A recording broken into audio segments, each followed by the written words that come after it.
Tidak merasa puas dan bahagia bisa jadi merupakan alasan Rosida nekat meninggalkan suaminya, bahkan kedua anaknya di kampung. Rosida lantas memilih kos di daerah Siantar Martoba, tepatnya di Jalan Rondohaim, Kelurahan Tanjung Pinggir, Siantar.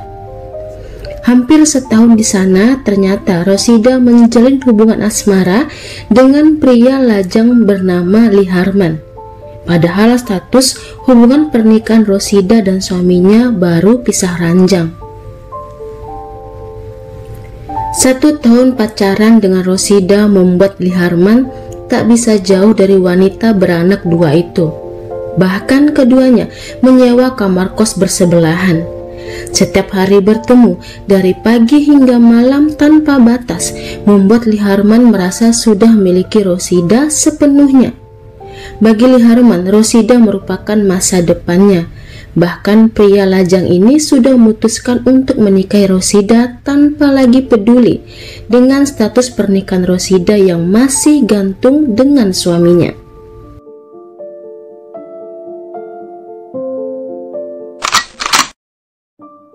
Namun, sepertinya perasaan bucin Liharman kepada Rosida tidak penting bagi wanita beranak 2 itu.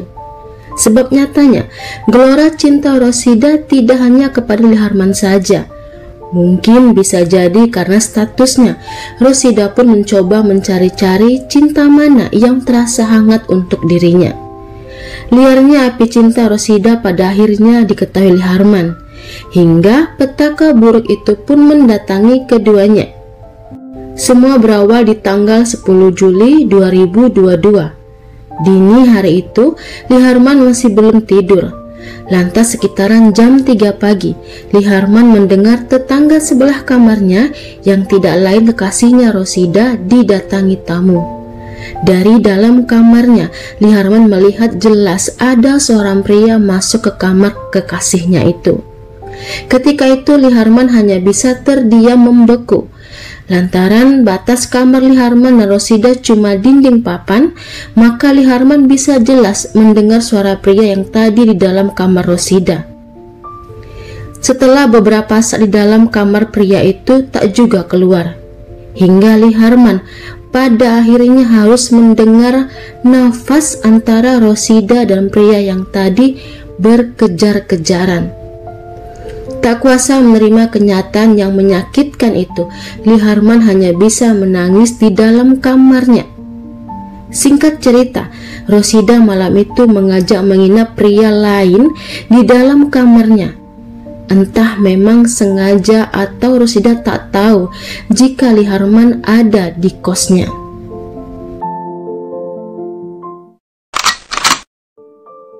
Pagi harinya sekitaran jam 11, Rosida dan pria itu keluar. Keduanya lantas menyeberang ke depan jalan untuk mengambil motor pria selingkuhannya itu yang tadi malam diparkir di depan warung tetangga. Setelahnya keduanya pun pergi berboncengan untuk mencari tempat makan. Sementara itu Liharman sepanjang malam tidak tidur. Pria berusia 27 tahun itu semalam memikirkan perbuatan Rosida dan pria yang menginap di kamarnya. Kok bisa sebegitu teganya wanita yang ia cintai berbuat seperti itu? Barulah sekitaran jam 12 siang, Rosida pulang ke kosnya sendirian. Belum sempat masuk kamar, Liharman menyambut Rosida. Melihat Liharman di hadapannya, Rosida langsung menyapa. Tanpa rasa bersalah, Rosida lantas mengajak Liharman untuk mandi ke daerah permandian Pulau Batu, Kota Siantar. Ajakan itu pun diiyakan Liharman. Kemudian Liharman masuk ke kamarnya. Ia mengambil handuk, baju, celana, sabun, dan sebuah pisau karter. Maka pergilah keduanya menaiki angkot.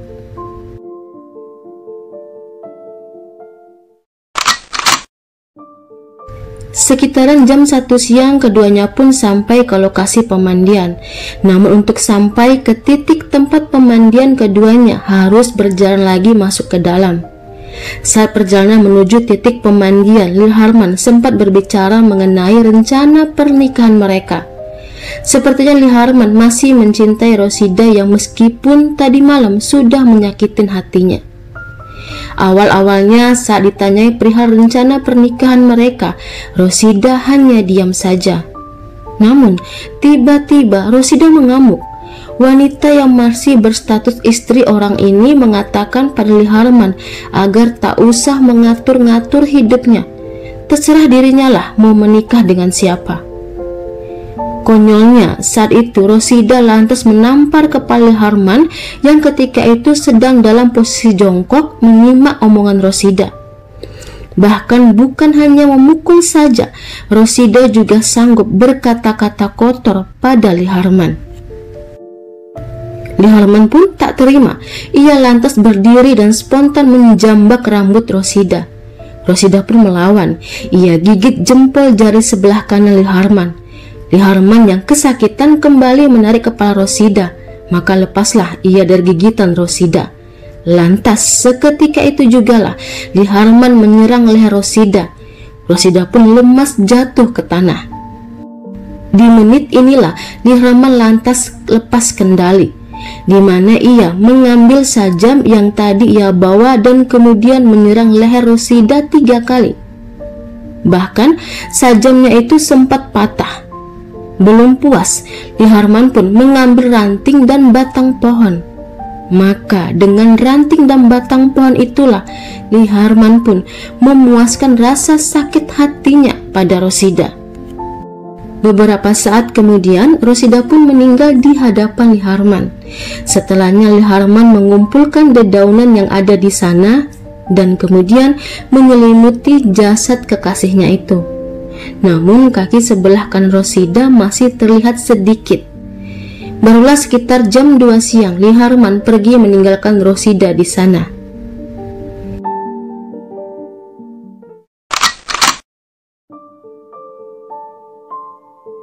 Gelisah dan galau atas apa yang sudah berlaku, Lee Harman sempat pergi tanpa tujuan. Bahkan ia beberapa kali naik turun angkot. Hingga pada akhirnya, pria berusia 27 tahun ini bisa menenangkan pikirannya. Barulah jam 11 malam, Lee Harman pergi ke Polsek Siantar sendirian untuk menyerahkan dirinya.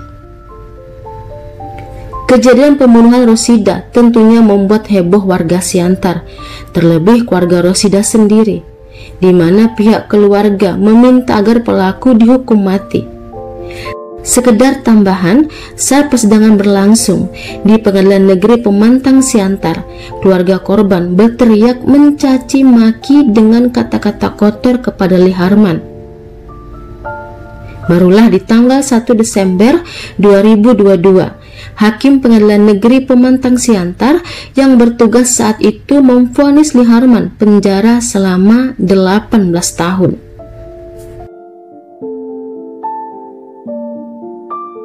Hai semuanya, saya Yuni Rusli. Tentunya saya mengharapkan dukungannya agar channel ini bisa lebih berkembang. Karenanya, saya menunggu kritik dan sarannya.